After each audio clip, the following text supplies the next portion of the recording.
Bienvenue, merci de nous suivre. Voici les titres de ce journal. Journée cruciale ce jeudi 7 mars 2019 à l'Assemblée nationale ivoirienne. Amadou Soumaoro, élu nouveau président de l'institution avec 153 voix. Il va diriger le Parlement ivoirien pour les 5 prochaines années. L'élection du chef du Parlement ivoirien s'est donc tenue à l'hémicycle. À la une également, le Conseil des ministres hier au palais présidentiel. Cette réunion a adopté un important projet de loi portant sur une meilleure représentation des femmes dans les institutions ivoiriennes. Le Conseil des ministres a été présidé par le chef de l'État, Alassane Ouattara. Enfin, nouveau drame de l'immigration. Un bateau de migrants a coulé aujourd'hui en Grèce. 3 morts, dont 2 enfants. Bonjour à tous. Le nouveau président de l'Assemblée nationale de Côte d'Ivoire est donc connu. Amadou Soumaoro a recueilli 153 voix. L'élection du chef du Parlement ivoirien a eu lieu aujourd'hui à l'hémicycle. Amadou Soumaoro, nouveau président de l'Assemblée nationale de Côte d'Ivoire. Il a été élu aujourd'hui par ses pairs avec 153 voix. Amadou Soumaoro occupait récemment le poste de ministre auprès du président de la République chargé des affaires politiques. Moussa Konaté fait le portrait du nouveau chef du Parlement ivoirien. Amadou Soumaoro est le nouveau patron de l'hémicycle. Député de la circonscription de Séguéla, Amadou Soumaoro va désormais exercer la haute fonction politique de président de l'Assemblée nationale de Côte d'Ivoire. Actuel vice-président du RDR chargé de la formation, Amadou Soumaoro a occupé le poste de secrétaire général par intérim du parti de 2011 à 2017.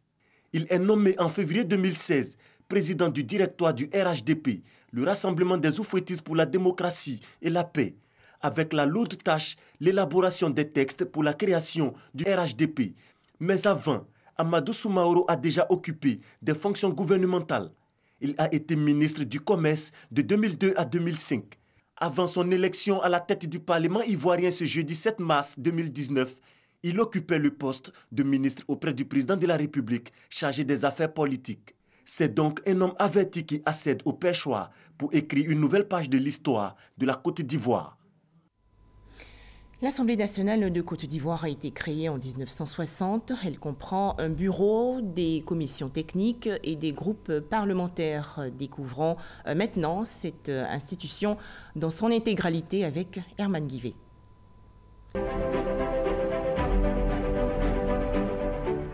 L'Assemblée nationale de Côte d'Ivoire, 59 ans qu'elle existe, 59 ans que l'institution porte l'âme du pouvoir législatif ivoirien. Pour nous en imprégner, nous choisissons de faire une incursion dans ces murs dont l'histoire reste indissociable de celle de la Côte d'Ivoire. Notre guide pour la circonstance, c'est cet homme, Assis Jean-Claude, administrateur chargé des études et des statistiques. Vous êtes à l'Assemblée nationale de Côte d'Ivoire, donc c'est ici que les députés se réunissent depuis les indépendances jusqu'à aujourd'hui. Véritable bibliothèque vivante, il sait tout, ou presque tout, de l'histoire de l'Assemblée nationale. Direction ses bureaux, c'est ici, à la division de la séance et des lois, que l'homme organise, dans une savante orchestration, le ballet incessant des visites externes qui rythment la vie de l'institution. Combien de visites recevez-vous, on va dire, par semaine? Les visites se font en général les mercredis, puisque c'est le gros contingent qui vient, ce sont des élèves. Mais de 2017 à 2019, aujourd'hui, nous sommes autour de 5000 visites. À 2 mètres près, la direction des services législatifs, secrétariat et courrier des députés. C'est ici que atterrit le courrier destiné aux députés. Le député est obligé de passer régulièrement pour vérifier son casier. Moi, je passe une fois par jour pour savoir si j'ai des courriers. Dressé à même le sol, le tapis rouge, symbole du pouvoir législatif. Donc lorsqu'il y a des séances, des réunions solennelles, le tapis est posé pour que le président puisse marcher dessus. Une salle, au moment des visites, concentre toutes les attentions. La salle des pas perdus. La salle des pas perdus, ici, pour nous, est contiguë à plusieurs salles. l'hémicycle, la salle principale de travail des députés.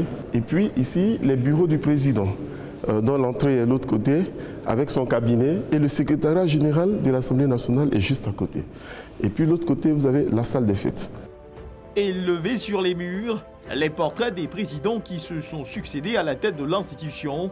Les chartes graphiques photos témoignent pour certains portraits des effets incontournables du temps, mieux, de l'expression photographique d'une époque bien lointaine.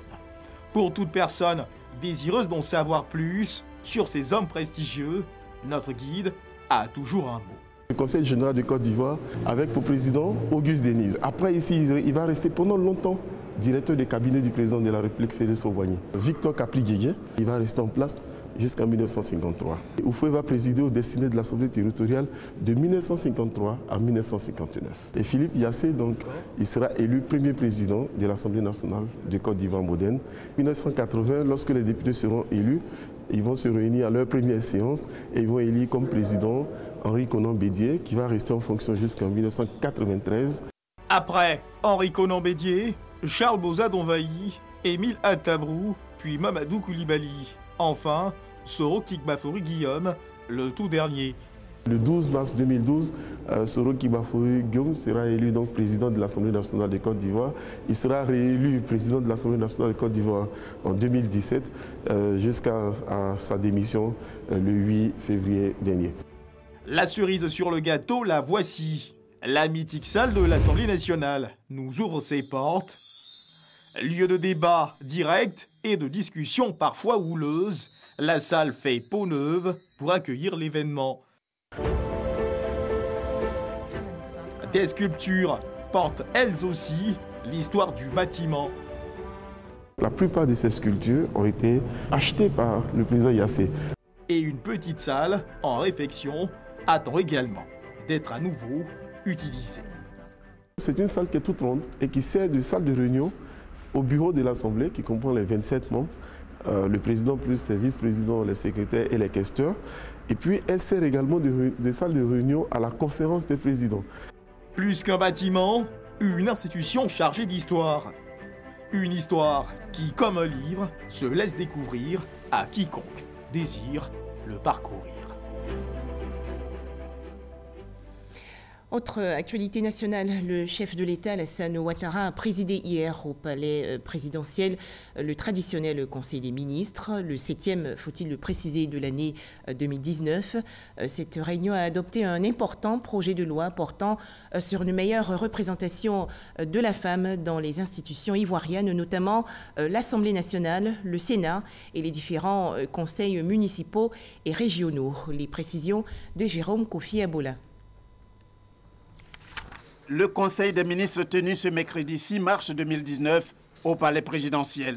Comme toutes les semaines, cette session a permis au président de la République, Alassane Ouattara, avec les membres du gouvernement, de prendre d'importantes décisions sur la marche de la nation. Au nombre de ces décisions prises, d'abord, celle qui exige un quota de 30% des femmes dans les assemblées élues. En application de la Constitution de la Troisième République, ce projet de loi institue des mesures en faveur d'une meilleure représentation de la femme à l'Assemblée nationale et au Sénat, ainsi que dans les conseils régionaux, les conseils de district et les conseils municipaux. Ainsi, il impose pour les scrutins uninominaux ou de liste un quota minimum de 30% de femmes sur le nombre total des candidats présentés pour les scrutins relatifs à l'élection des députés, des sénateurs, des conseillers régionaux, des conseillers de district et des conseillers municipaux. À noter aussi l'adoption par le Conseil du décret pris relativement au marché public dans le cadre de la mise en œuvre du programme social du gouvernement. Ce décret définit des règles spéciales dérogatoires aux dispositions du Code des marchés publics.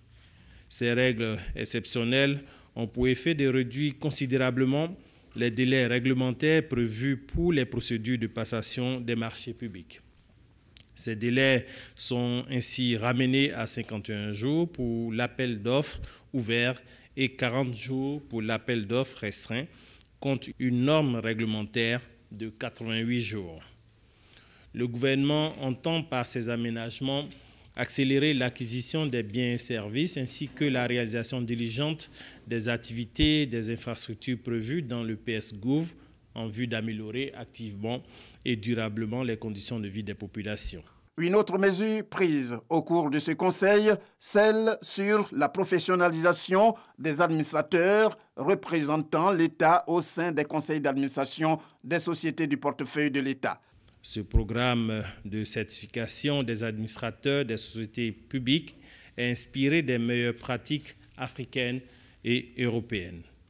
Il prend en compte la responsabilité sociétale et environnementale et vise à apporter des réponses appropriées à certaines problématiques propres au secteur parapublic. Il s'agit spécifiquement de renforcer les capacités des administrateurs représentant l'État au sein des conseils d'administration des sociétés d'État et des sociétés contrôlées par l'État en les certifiant à la gestion de ce type d'entreprise en vue de relever la qualité de la gouvernance et assurer de meilleures performances aux sociétés du portefeuille de l'État. En refermant ses portes, le Conseil a pris un autre rendez-vous. Il se tiendra la semaine prochaine, au même lieu. Il faut préciser que le chef de l'État, Alassane Ouattara, a également approuvé hier, lors du Conseil des ministres, plusieurs nominations. Ces décisions vont dans le cadre de la réorganisation du commandement au sein des forces armées de Côte d'Ivoire.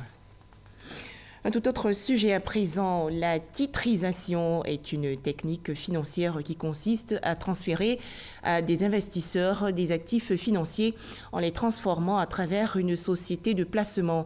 Ce procédé, né aux États-Unis dans les années 1960, est encore méconnu en Côte d'Ivoire. Alors pour le vulgariser, une conférence a été organisée par l'université Félix Houphouët-Boigny de Cocody. Le point avec Cheikh Koné. C'est en 2010 qu'a été créé le cadre réglementaire relatif à la titrisation des créances dans la zone économique monétaire ouest-africaine, UEMOA. Cette technique financière, née dans les années 60 aux États-Unis, permet à toute entreprise de céder ses créances à des investisseurs sur le marché financier afin de disposer de liquidités pour sa trésorerie. Pour vulgariser ce mécanisme de financement encore nouveau, une conférence est tenue autour du thème « La titrisation de créances, l'innovation en matière d'investissement et d'optimisation des performances financières dans l'UEMOA ». La titrisation permet de refinancer ses créances, donc d'obtenir de la trésorerie tout de suite, au lieu d'attendre l'échéance contractuelle de ces créances-là. Mais plus, la titrisation permet également d'optimiser le rendement de son portefeuille. Dans une opération de titrisation, 3 intervenants clés sont présents dans le processus. L'entreprise détenant les créances, aussi appelée cédant, le fonds commun de titrisation de créances qui acquiert les créances du cédant et émet des titres de créances pour le marché financier, et les investisseurs qui rachètent les obligations émises. En Côte d'Ivoire, jusqu'à ce jour, seulement 2 opérations de titrisation ont été menées. Précédemment, des opérations de soukouk, donc qui font plus référence à de la finance islamique, ont utilisé le cadre réglementaire et le véhicule de la titrisation pour réaliser ces opérations-là, étant un instrument nouveau. Donc les gens y vont progressivement. Donc nous sommes plus en phase pédagogique d'explication du bien fondé de cet instrument-là, afin que les banques notamment, pour qui cet instrument a été mis en place, adhèrent. La conférence a été initiée par la 33e promotion des étudiants en maîtrise des sciences et techniques comptables et financières, MSTCF, de l'université de Cocody, lors de la traditionnelle cérémonie de tutorat de la MSTCF. À cette occasion, la 33e promotion de l'école a fait son entrée officielle dans cette grande famille MSTCF qui compte déjà plus de 700 diplômés. Toujours en Côte d'Ivoire, les producteurs locaux bénéficient d'un accompagnement de la Société financière internationale, une organisation du groupe de la Banque mondiale dédiée au secteur privé. Ces producteurs exercent leurs activités notamment dans le cosmétique, la production de fruits et légumes. Francis Boifou. Contrairement à d'autres pays africains, des études montrent que la part des producteurs locaux dans le tourisme d'affaires est faible en Côte d'Ivoire, avec 41% du potentiel utilisé. Ceux qui accueillent ces touristes d'affaires, c'est les grandes chaînes hôtelières, c'est les supermarchés qui font de la distribution. Et nous avons regardé les produits locaux qui ont du potentiel à remplacer ces produits qui sont aujourd'hui importés. Et nous avons eu à identifier 3 types de produits, les fruits et les légumes, la viande et les produits cosmétiques.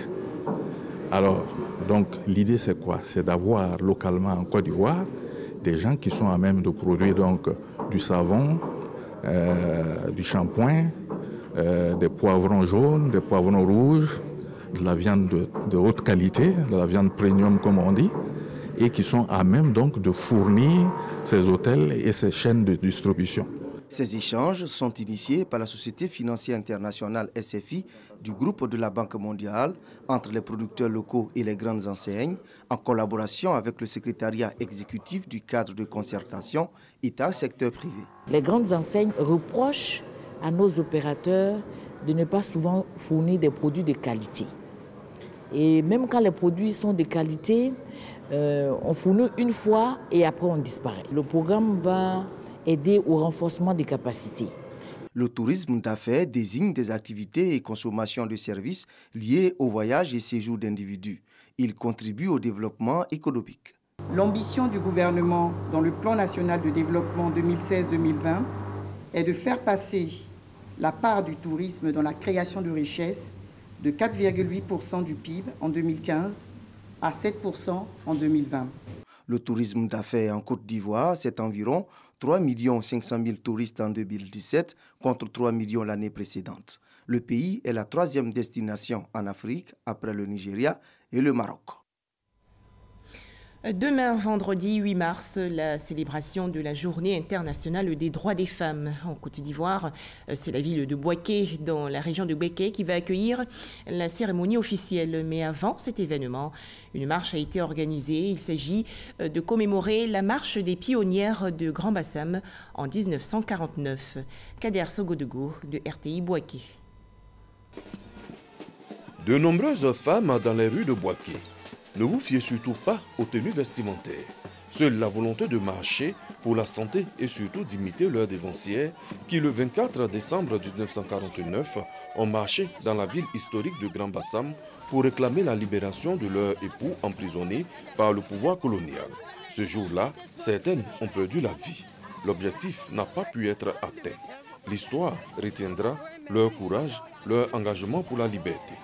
Après la marche, place à une Zumba party sous le son de la musique. Les mouvements se suivent. La santé est certainement le bien recherché. Il faut que les femmes sachent que faire du sport, c'est un élément spécial, un élément fondamental. Quand on n'est pas en bonne santé, on ne peut rien faire.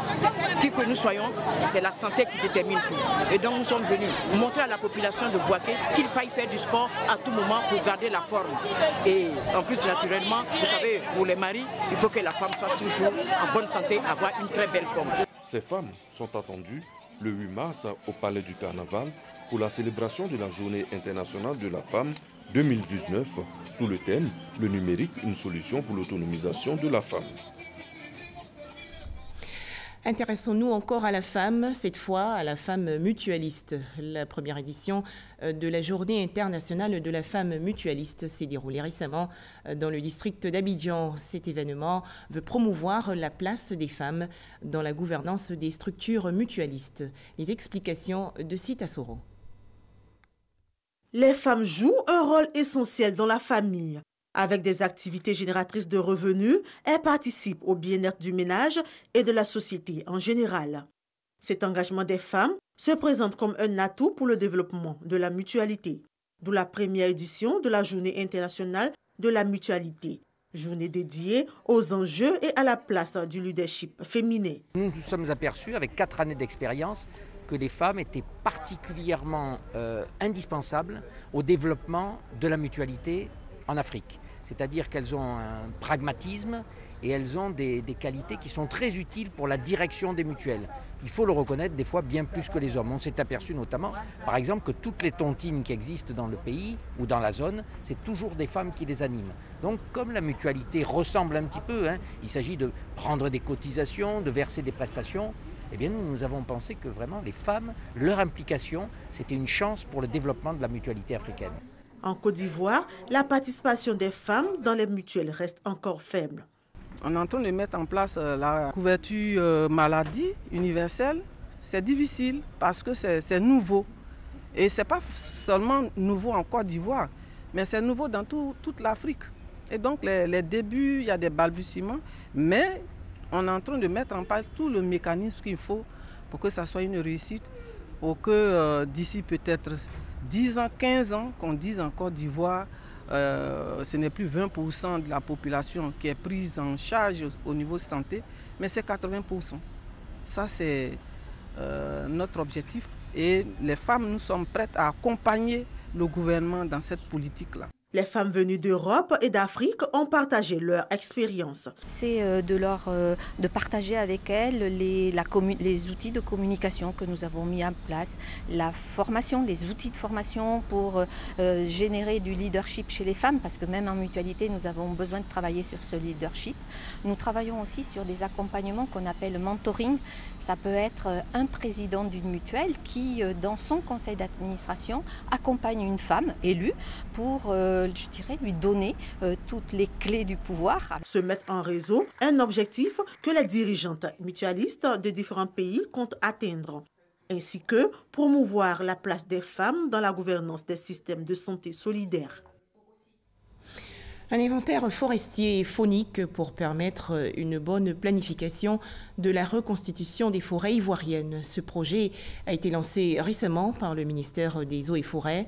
Cet inventaire va nécessiter une enveloppe de plus de 4 milliards de francs CFA. Grace Kando. Cela fait 40 ans que la Côte d'Ivoire n'a plus fait l'inventaire de sa forêt et de sa faune. Ça sera chose faite cette année. Le ministère des Eaux et Forêts vient de confier la tâche à un groupement international dans le domaine. Objectif, restaurer la forêt et la faune du pays. ONFI a en charge justement d'organiser cet inventaire forestier, de le penser, de le concevoir et de le mettre en œuvre grâce, bien évidemment, au soutien et au travail de la SODEFOR et de ses collègues à l'Institut forestier de Côte d'Ivoire. Notre ressource forestière s'est considérablement dégradée, a disparu. Il est temps qu'on puisse savoir qu'est-ce qui nous reste. Quelquefois, vous entendez dire il nous reste 2 millions d'hectares de forêt, il nous reste 1 million d'hectares de forêt, mais il faut que les statistiques soient sûres pour que le pays puisse faire une bonne planification de la reconstitution des forêts. Ce deuxième inventaire forestier et faunique qui va durer 2 ans va coûter à l'État de Côte d'Ivoire la somme de 4,3 milliards de francs CFA. Un mot sur le lancement officiel des activités de Marine Fondation. Cette organisation non gouvernementale veut soutenir les populations défavorisées. On en parle avec Abou Sanogo. Elle vient enrichir le paysage des organisations non gouvernementales nationales et internationales. Marine Foundation, c'est bien d'elle qu'il s'agit. Œuvre dans l'humanitaire et le social. Elle opère dans plusieurs domaines, notamment l'éducation, l'économie, la défense des droits humains et la protection de l'environnement. Elle vient en aide aux enfants en détresse en les scolarisant. Marine Foundation ouvre son antenne Afrique en Côte d'Ivoire pour le bien-être des populations en présence du ministre Marietou Kony. C'est surtout des projets de développement chantier naval avec un centre d'études pour les jeunes gens, des travaux, des études vocationnelles qui vont permettre aux jeunes gens de prolonger leurs études ou même de se regrouper dans quelque chose de complètement nouveau. Qu'ils soient allés à l'école avant ou pas, ça n'a pas d'importance. Marine Foundation vient contribuer à l'amélioration des conditions de vie des populations. Merci donc à la Fondation de contribuer à la mise en œuvre du programme social du gouvernement. La plateforme de développement de Marine Foundation est bâtie sur l'aspiration quotidienne au gain, à la prospérité et à la paix. Les objectifs visés par Marine Foundation cadrent pleinement avec les idéaux d'une société de bien-être et de prospérité si chère à son Excellence, Monsieur le Président de la République, Monsieur Alassane Ouattara, et à l'ensemble du gouvernement dirigé par son Excellence, Monsieur Amadou Gon Koulibaly. Marine Foundation a conçu des stratégies de valeurs supranationales dans lesquelles les systèmes d'éducation, de promotion et de développement économique sont regroupés dans une plateforme pour le bien-être de tous les enfants et jeunes adultes. La Côte d'Ivoire a remporté 3 prix lors du Festival panafricain du cinéma et de la télévision de Ouagadougou 2019. Le film Résolution a obtenu le prix du Conseil de l'Entente et celui de la CEDEAO. Enfin, la série Blog, coproduite par votre serviteur, la RTI, a reçu le 2e prix de la meilleure série télévisée africaine. Le point avec Serge Collier. Coup d'essai réussi pour Blog, la série coproduite par la RTI. La série télévisée de Meliou Akré enlève le 2e prix dans la catégorie série télévisée. Pour son premier téléfilm et pour sa première participation au FESPACO, la jeune réalisatrice ivoirienne n'a pas fait figuration. On était vraiment jeunes, on n'avait aucune production et la RTI a cru en nous et grâce à cette coproduction, Blog a pu voir le jour et j'aimerais vraiment dédier le trophée qu'on a eu à tous ces Ivoiriens, tous ces Africains qui ont tellement de talent mais que personne ne connaît. Vraiment, je prie qu'ils aient la chance, comme nous, de pouvoir révéler qui ils sont vraiment. Première participation également pour l'équipe de réalisation de Résolution. Le seul long métrage de la Côte d'Ivoire en compétition officielle se voit auréolé de 2 prix. Conseil de l'Entente et CEDEAO, avec à la clé une cagnotte de 25 millions de francs CFA.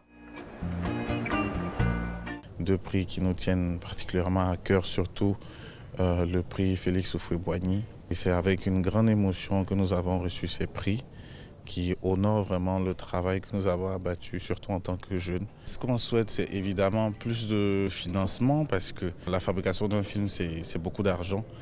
Et surtout de soutenir les jeunes, parce qu'il y en a beaucoup qui ont envie de bien faire, qui ont beaucoup d'histoires à raconter. À cela, il faut ajouter la distinction de l'acteur ivoirien Sidiki Bakaba. Il a été décoré dans l'ordre du mérite du Burkina Faso. Je vous invite à présent à découvrir le savoir-faire de l'artiste peintre sénégalais Aliou Diak. Après 2 mois de résidence, Aliou Diak restitue l'exposition Adouna, produite par la Fondation Donvaï. Le point avec Franck Quadio. Un homme en osmose avec la nature, des images pour en témoigner, mais surtout la toile comme expression de son moi. Aliou Diak est un artiste peintre bien particulier. Cette toile, je l'ai fait ici en Côte d'Ivoire, à Abidjan. J'essaie de montrer la chaleur qui est là, le climat, la température. Au début, mon travail, ça semble être quelque chose de léger quand tu vois au début. Mais quand tu rentres dedans, tu sens qu'il y a vraiment quelque chose qui se cache à l'intérieur. C'est comme la vie, quoi. 14 œuvres sur toile disséminées à travers les galeries de la Fondation Donvaï. Mais pas que, l'artiste propose aussi des installations. Ce sont des bribes de traces pour nous ramener à nos origines, la terre. Des travaux réalisés durant une immersion de 2 mois sur place, un premier jour d'exposition et plusieurs regards. Il a fait un tableau de terre et d'arbres pour célébrer la vie tant qu'il y a la terre. Donc, en ma qualité de ministre des Eaux et Forêts, cela m'a plu.